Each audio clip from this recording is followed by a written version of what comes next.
Thank you for being here and welcome. Many of you know that if you know me, you know that chocolate is one of my favorite topics. Um, and I'm thrilled to have today with me Dr. Jen Kraker to talk about that favorite subject. Just a little bit about logistics here. The chat is open, but the chat is only enabled to send a message to Jen and myself. If there's something that you'd especially like us to cover today, please go ahead and enter that in the chat. Also, the Q&A has been enabled, and we'd love to have your questions throughout the discussion. So please feel free to enter questions at any time. Also, we're available to stay online until the top of the hour, should the discussion warrant that, and the questions warrant that. So we certainly have time if you have the time. Just a quick note that we are recording, as you will see. And I guess a little bit about our backgrounds before we get started, Jen. So a little bit about myself, and then I'd love to introduce my friend, Dr. Kraker. As many of you know, I am a longtime foodie and experimental home cook. I am passionate about nutrition, especially the accessibility of real nutrient-dense food for everyone.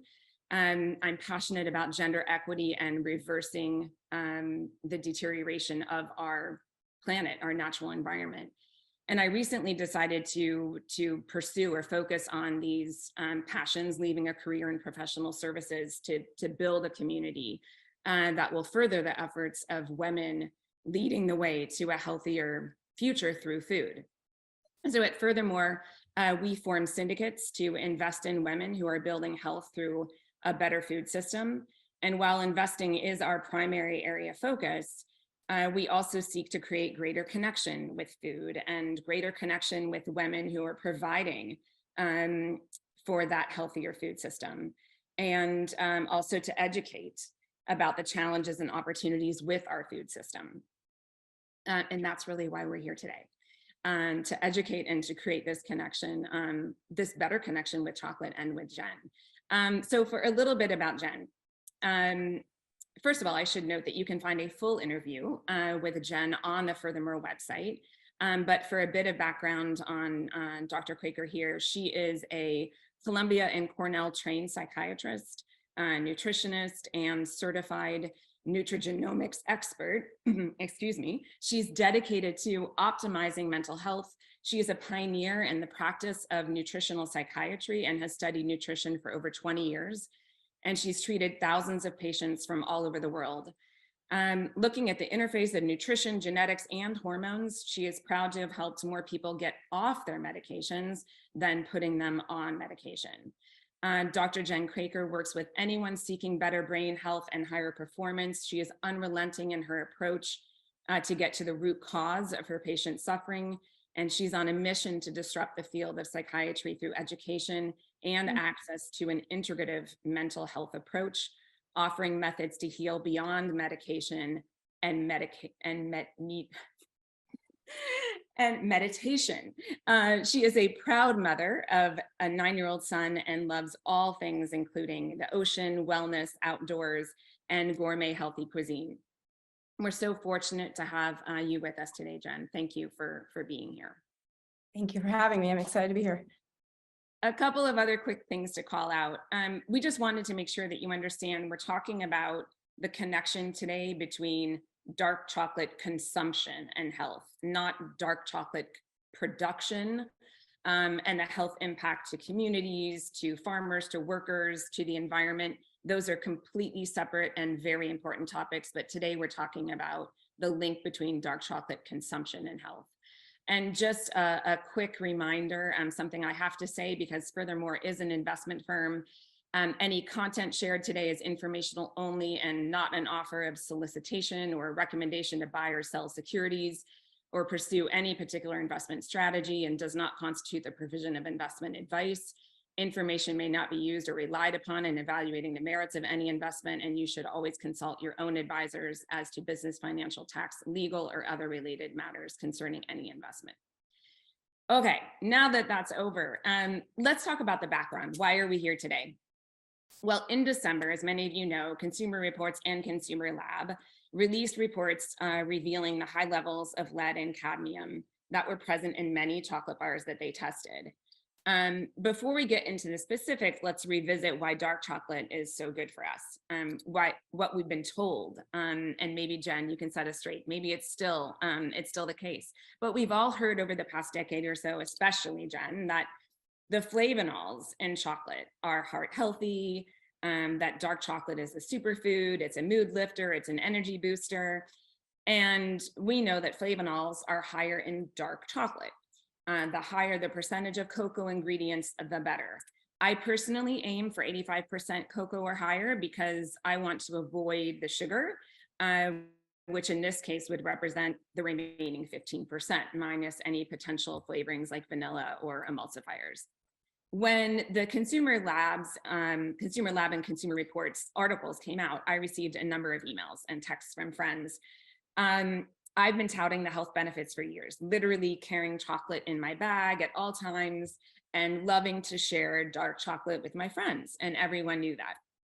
I likely consume on average an ounce or so, perhaps more, of dark chocolate per day, through squares of chocolate bars, through cocoa nibs that I add to literally everything, including baked goods. Maybe it's chocolate through ice cream. I consume, if I really think about it honestly, quite a bit of dark chocolate. So I'm concerned. And I think we all need to do our best to educate ourselves on this topic and frankly, understand the source and issues with all that we put in our bodies. So Jen, with that, remind us, what is it about dark chocolate that is good for us? So thank you for all that. I share your love of dark chocolate and dark cocoa beans and with high percentage for the very reason of the health benefits as well as the pleasure and the taste and all of it. It's been, I think the Cinco Mayans discovered it, the cocoa bean, over 5,000 years ago. This has been in our vernacular and health and sort of thought of as an elixir by the Aztecs and many for years. The cocoa bean itself is so rich in polyphenols and flavonoids. And I will use those terms interchangeably. Polyphenols is sort of this umbrella term of health components. A subset of that is flavonols, and inside flavonols are at least 100 other biochemical components. For the sake of this presentation and our talk today, I will just refer to it interchangeably as polyphenols and flavonols. They independently have a tremendous amount of health benefits. So the cocoa bean itself contains at least 18% of polyphenols and flavonols. They're found in nature everywhere. They're found in fruits, vegetables, apples, dark cranberries are thought to have particularly high quantities, green tea as well, green leafy vegetables. But among all of those, the cocoa bean is thought to have among the highest in itself in the bean. So that's why this has sort of been a well sought after, highly nutrient dense particular food. What do these polyphenols do? My goodness, the lists are endless. I'll start with the brain because it's personally my favorite organ as a psychiatrist. It's very neuroprotective. It upregulates dopamine. It increases neuroregenesis. If your neurons are feeling like vulnerable or a neuron is damaged in any way, it actually has a protective mechanism to regenerate that neuron. So it's been linked to be a protective agent in things like Alzheimer's disease and Parkinson's disease. Has very high, dark chocolate in the cocoa bean itself has very high contents of iron. It has high contents of magnesium, of zinc. So it's very rich in minerals, and that in itself is helpful. Inside the polyphenol, it's thought to be a protective aspect of the plant itself, to protect it from nature, from the sun, from its own environment. So as the plant is being protected by sun damage, interestingly, when we actually consume the cocoa bean and the polyphenol, it does actually protect our skin to some extent. It's thought to be an antioxidant for free radicals and things in nature that could be damaging. It has tremendous effects on our cardiovascular disease. It literally, on the inside of our artery linings, you've probably heard of the endothelial lining. If you haven't, that's okay. It's just a fancy word for the inside of our arteries and veins. And inside that, when there's little damage and insult, that inflammation is what causes cardiovascular disease. It protects that internal lining of the arteries and vessels from that inflammatory response. it has these properties where it inhibits certain enzymes. So we absorb food through our intestine and it's broken down by various enzymes.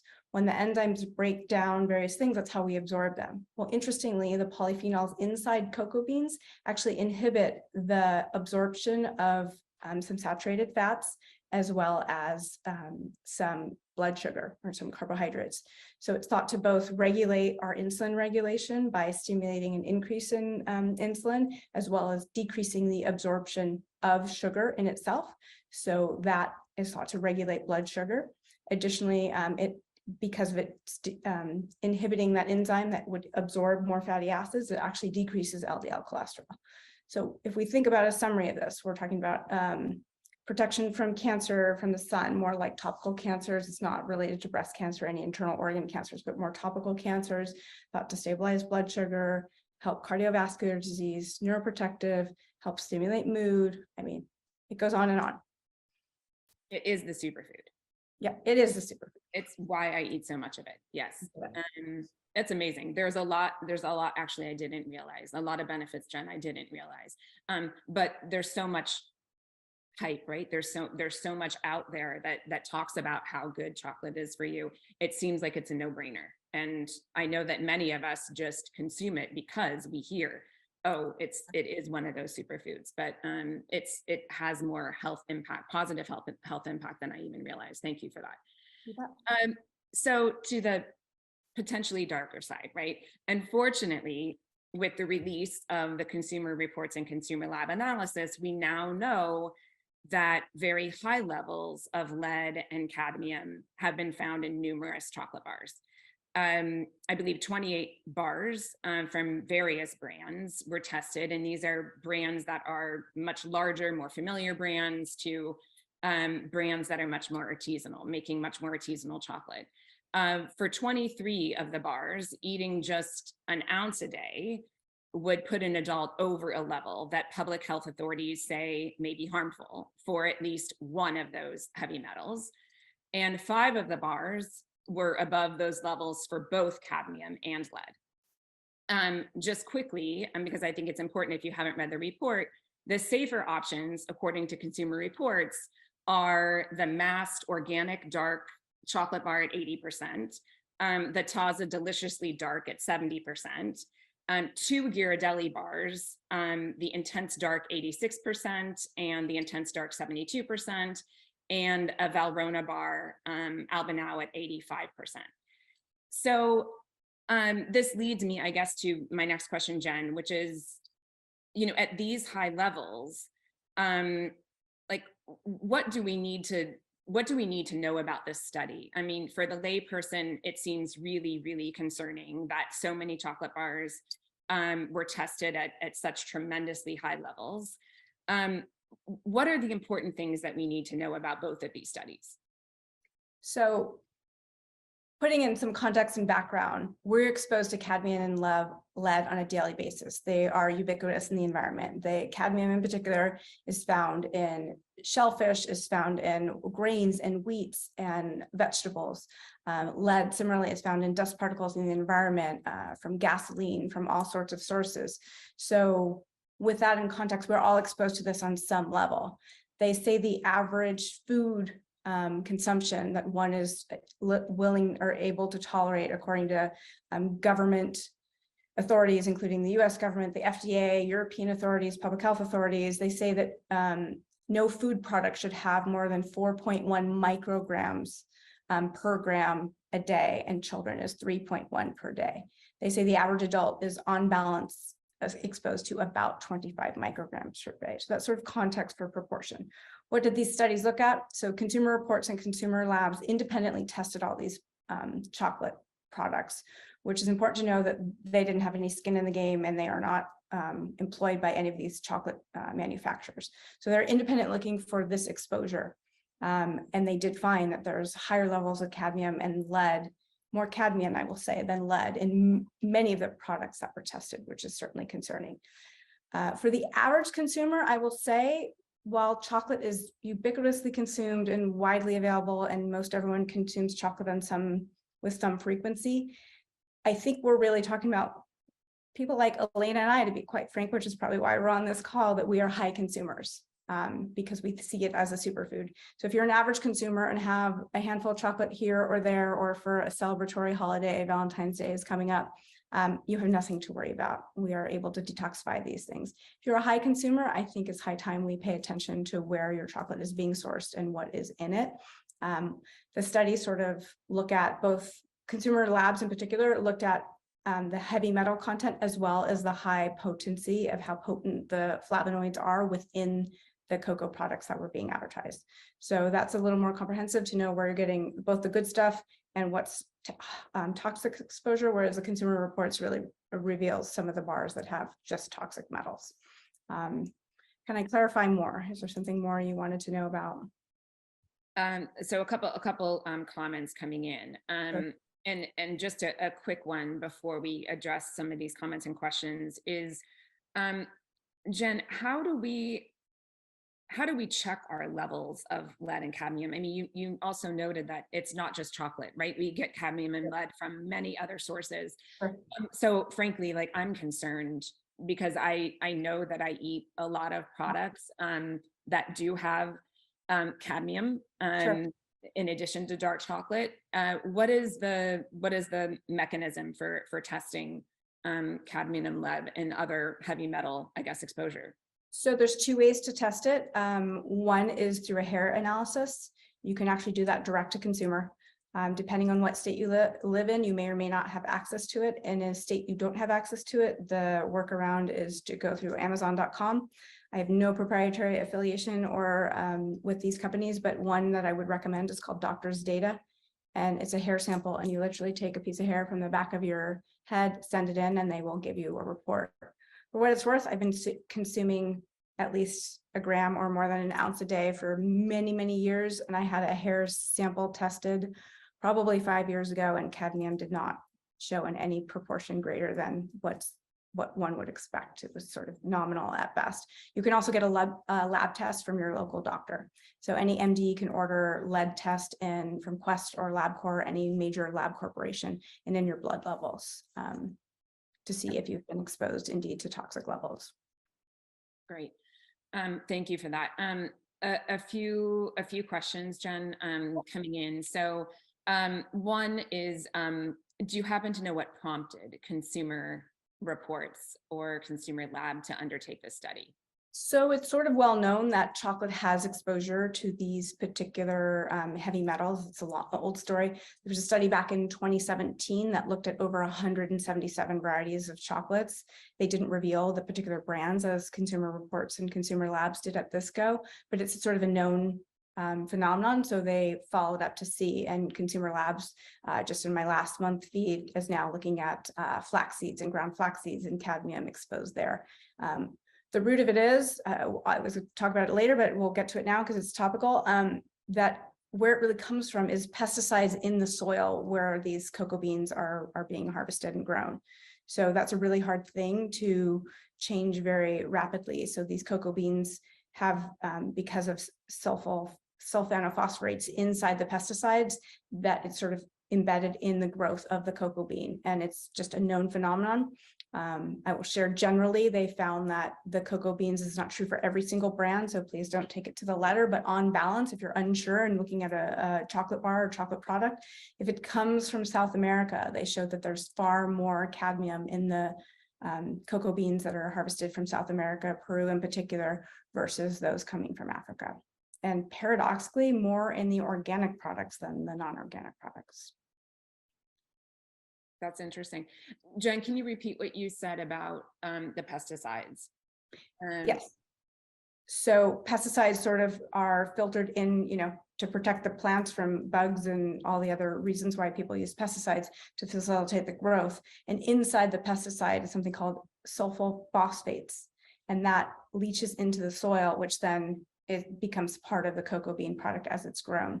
Additionally, sometimes people use sewage and as fertilizer, and in sewage, these contaminants can also come from sewage and then find themselves inside the chocolate. Interesting. Okay, and a follow-up question, because again, I think it follows the conversation at this point, follows Sure. the flow, is I mean, is there any particular labeling about lead and cadmium? Is there any way for us to know about lead and cadmium outside of the origin of the chocolate, potentially? Sure.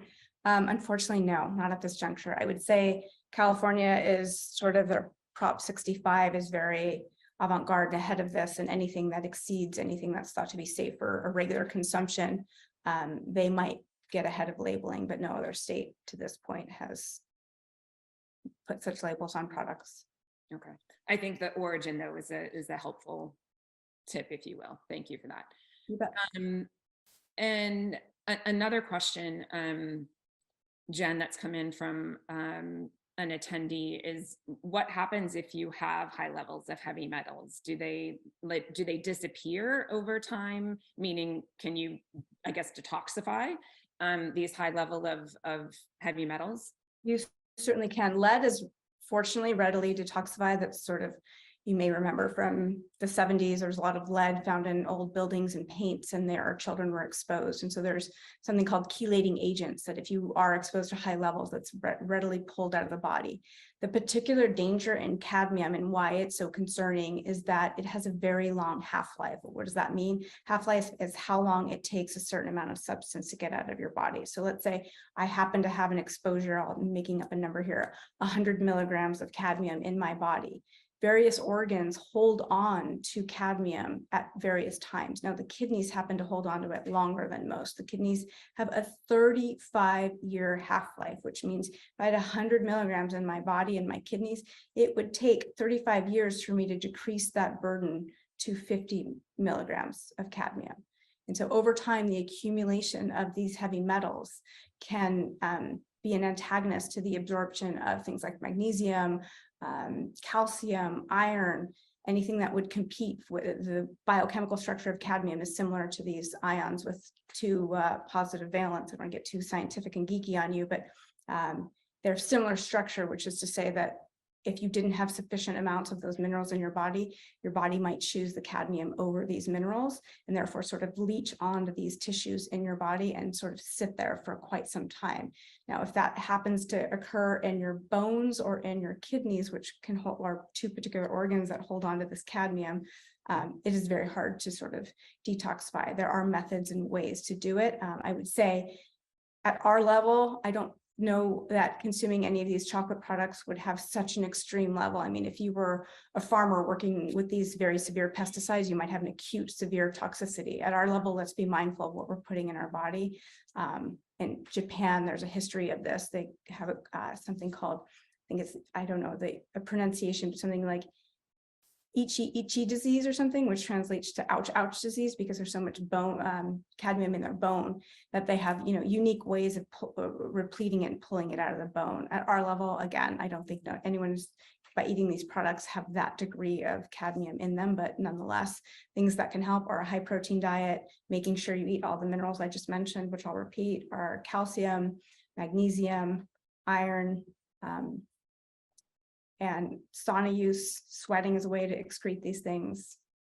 Exercise that would provide, natural sweating is a way to rid them at a sort of daily way of functioning. So Jen, that's extremely interesting. And also I think kind of shocking and horrifying that it would take so long to detoxify, if you will, cadmium. I think we all understand lead, and while it's not good, we're familiar. Those of us that are old enough are familiar with the lead of the 70s and those reports and things like that. Cadmium is, I guess, more concerning, and the mineral that counteracts high levels of cadmium, is that the calcium or magnesium? Both do, including iron.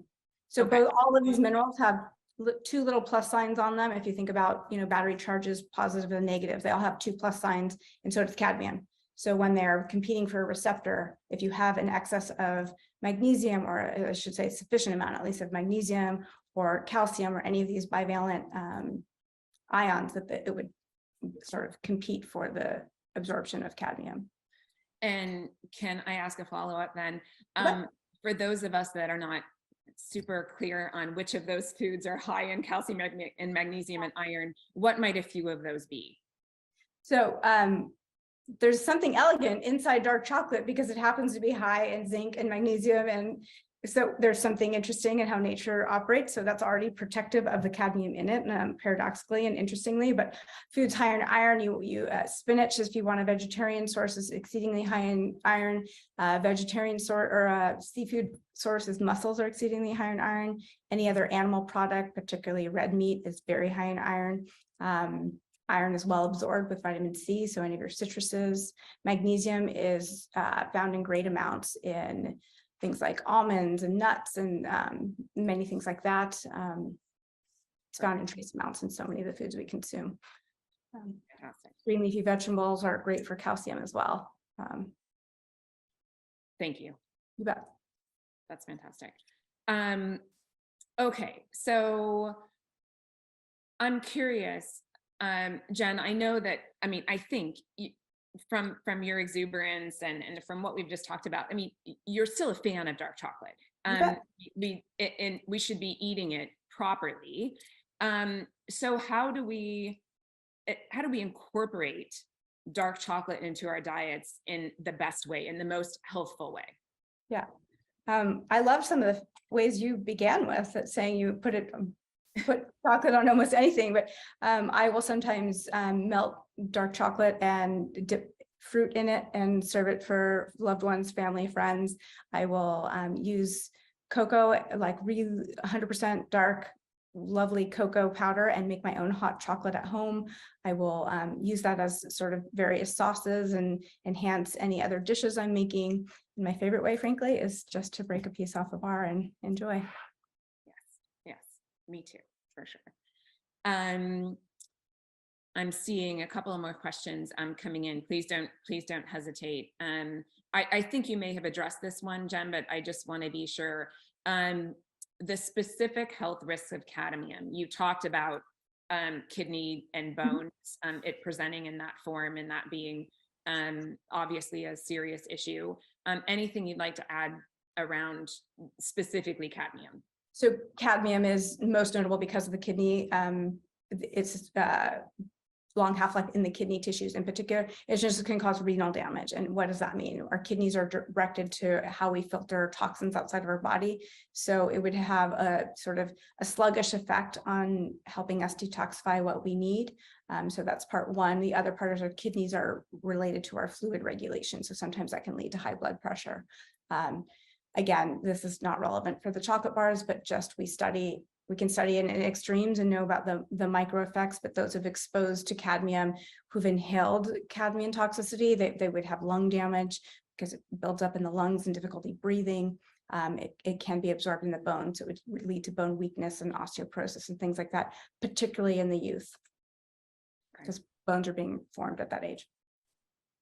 So Jen, those that know me know that I literally have drawers of chocolate, some in the refrigerator, some maybe in a pantry, but I consume, as we've discussed, that much that I'm very regularly buying chocolate. A number of brands, I guess not surprising, all of them were tested.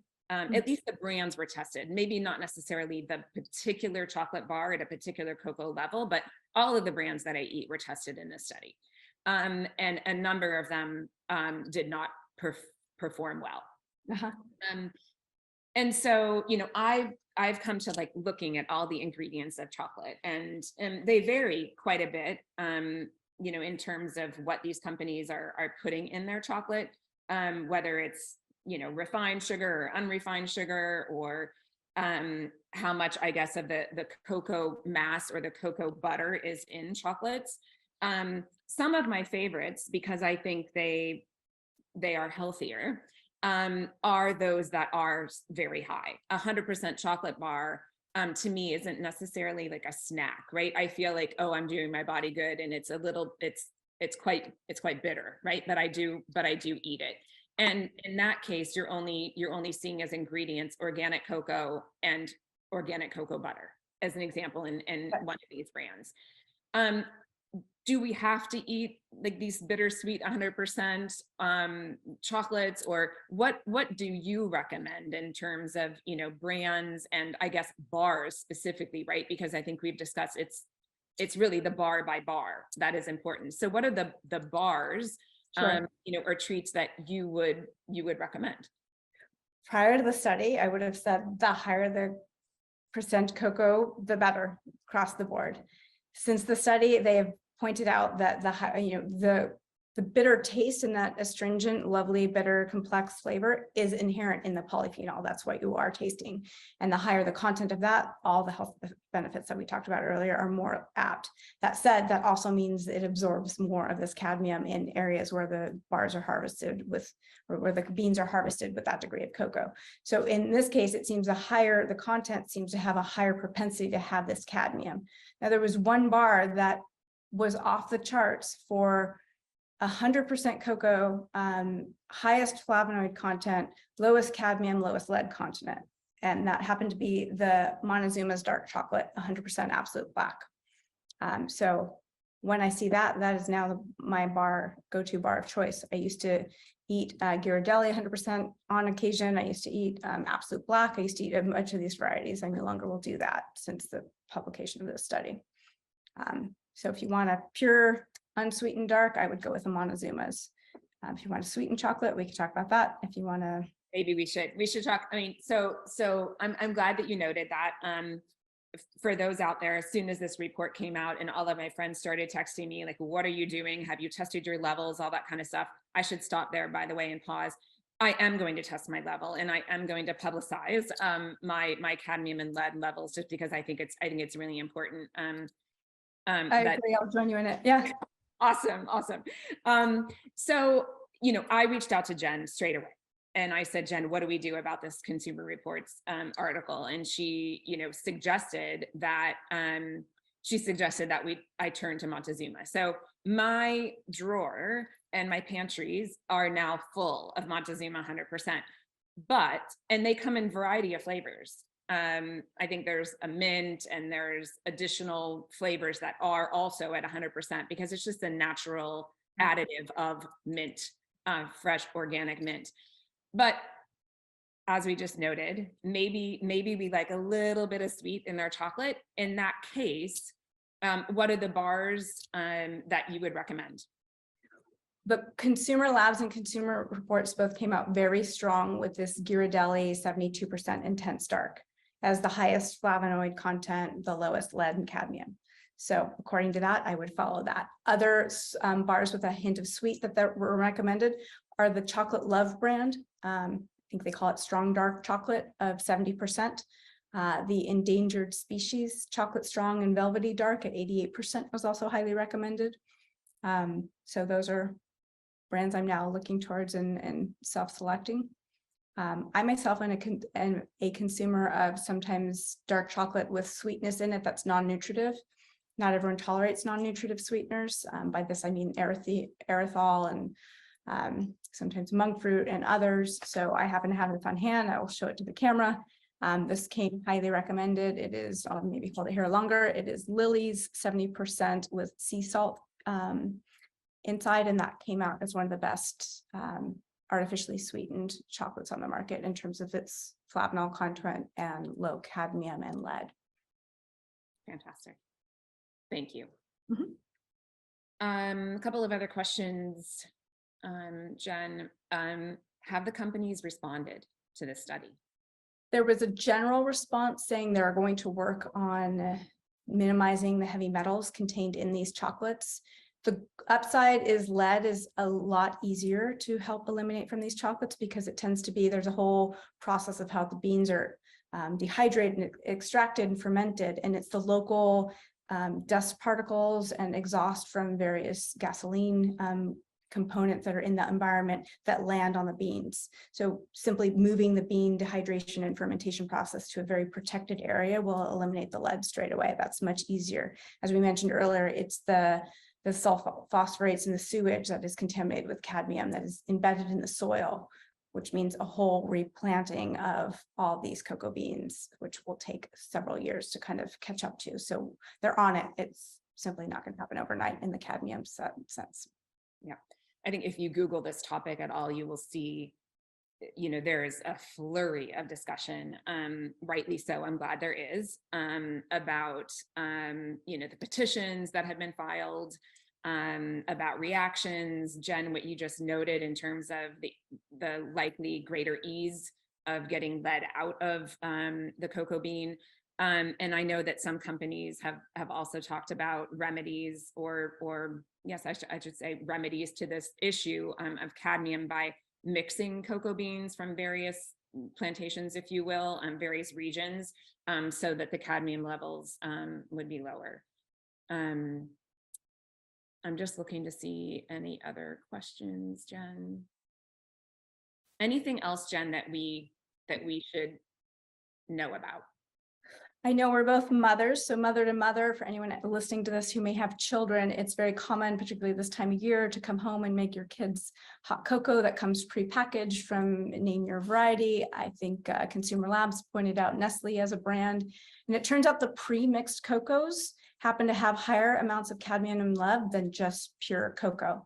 So anyone out there making hot cocoa for your kids or for yourself for that matter, I actually recommend getting one of the recommended cocoa powders. The one that topped the list in Consumer Labs happened to be the sort of, I don't know the way to describe it, but when a major corporation has their own brand, like Target has a brand called Good and Gather. That happened to be the highest in flavonoids, the lowest in cadmium. So I would find a brand like that. Others that were high on the list were Whole Foods 365 organic cocoa brand, turned out to be great. But the hot cocoa mixes happen to have more contaminants than the sort of plain cocoa. So if your kids like sweeteners, that's perfectly fine. Find your favorite milk, water, heat it up, and add whatever sweetener you like rather than buying the pre-mixed cocoa packets, I think would be helpful. Fantastic. That's a great point. Another question, Jen, is there anything we can do as consumers to test the products that we already have, right? Like the cadmium lead, is anything we can do? If only, I wish. Yeah, these are tested in a particular lab using very sophisticated testing processes like high HLPC, which is like a very sophisticated, you need a certain kind of, you need highly sophisticated lab equipment. I won't go into the details, but that's not a sort of do it yourself at home test. But I would say vote with your feet. Alaina and I will link to what chocolate brands were recommended, not recommended. And if some of these more artisanal brands lose market share, I think they're going to quickly have to pivot. I was surprised to see that, some of the chocolate brands my own mother used growing up, like Baker's, unsweetened varieties, happen to actually in Ghirardelli, like these old brands happen to have the lowest levels and turned out to be safe. And these more artisanal brands that I was seduced by as a marketer from a consumer perspective, were actually the ones that were not as healthy. So just know what you're buying and where it comes from and vote with your feet. Absolutely. Well said. Or your dollars. That's right. Vote with our dollars for sure. Thank you, Jen. We'll keep the kind of the Q&A open for the next few minutes, but I do want to be conscious of everyone's time and look to kind of close here. So thank you again, everyone, for joining. And thank you, Jen, for taking the time. I'm really just so fortunate to have met Jen about a year and a half ago or so, and she's been such a supporter of Furthermore and of me, and as you can see, such a wealth of information, and a leader in this space. So love what you're doing, Jen. Thank you. Obviously, we would love to have your feedback. Jen, I don't know if there's an email address that you're happy to take additional follow-up questions. If there is, we can talk about that now if you'd like to state that. Sure. I'll state the obvious that I'm here providing information that's purely meant to be informational and educational. Just because I'm a physician does not mean I'm your physician. And that this discussion was prompted by both Alaina and I being avid chocoholics, if I may say, and consumers of dark chocolate. So we were both interested, and I was interested in, I recommend dark chocolate regularly to my patients who are looking to find an alternative to, laden sugar, white flour products. So I was getting a lot of questions from them. Alaina was getting her own questions. So we partnered and aligned to answer. We did not independently conduct any of these studies on our own, but we are reporting what we found in the research from consumer labs and consumer reports. Absolutely. If you have any follow-up questions or feedback, feel free to send it to hello@furthermoreventures.com, and we can take your answers, or we can provide answers, sorry, there. And as Jen noted, she has written an article about dark chocolate, and we'll be posting that on Medium and on LinkedIn here shortly. So do yourself a favor, regardless of the article, do yourself a favor of following Dr. Kraker. You will definitely see that article there, and you can share. One quick question, Jen. If you're experiencing various symptoms and are a chocolate consumer, would you recommend a hair test as a first look at your own level of cadmium, or go forth to a medical team, to see your doctor? I imagine no one watching this, I would be shocked if anyone watching this would have acute symptoms from a massive, the acute symptoms come from a really high dose, massive exposure that's if you were a farmer working with pesticides, particularly that were high in some of the things we mentioned, then and only then might you experience this bone pain or have sudden onset high blood pressure. The acute symptoms of high lead exposure are sort of like muscle aches, weakness, myalgia, sometimes nausea, diarrhea, just sort of mental confusion and disorientation. And consuming these products on occasion or even with regularity is unlikely to produce that degree of a symptom. So this might be sort of insidious, where you wouldn't realize that you have a buildup in these. If you happen to be a high consumer and know that you are, as Alaina and I will both do, I would advise you see your own local medical practitioner, test for these levels, see if they're elevated, and then take the subsequent steps from there. But I would suspect no one will actually be symptomatic as a result of this. Encouraging, and thank you. I think it will be very informative to see what our levels are. And again, we will be sharing them. A couple other quick, kind of closing comments. Love if you would subscribe. Jen has a newsletter. Furthermore has a newsletter. You will receive direct invitations to events like this going forward. And we'd also love your recommendations. So if you find a chocolate bar and you are curious about levels, or you're curious what Dr. Jen might have to say about that chocolate bar or chocolate treat, do let us know. And in true, I guess, keeping to the Furthermore mission, we are always looking specifically for women-owned brands, or women-founded brands, if you will, that are doing the right thing, right, for our bodies, for society, for the environment. So we will also be updating if we find brands that we're really supportive of. Interestingly enough, the Montezuma brand that Dr. Kraker had recommended is a couple-founded, men and women co-founded brand of chocolate from the UK. So we're pleased to support them. But if you know of any other brands, given your own research, we'd love to hear. Jen, anything else in closing? I'm just looking one more time at the chat and Q&A. Nothing other than thank you for all that you do and what you're doing with Furthermore and inspiring local brands and women-inspired wonderful food to human and health products. I just love what you're doing. I'm really proud of you. So thank you so much. Thank you. Thank you all again for being here. And thank you, Jen. We hope to see you again soon. Thank you. Bye. Well,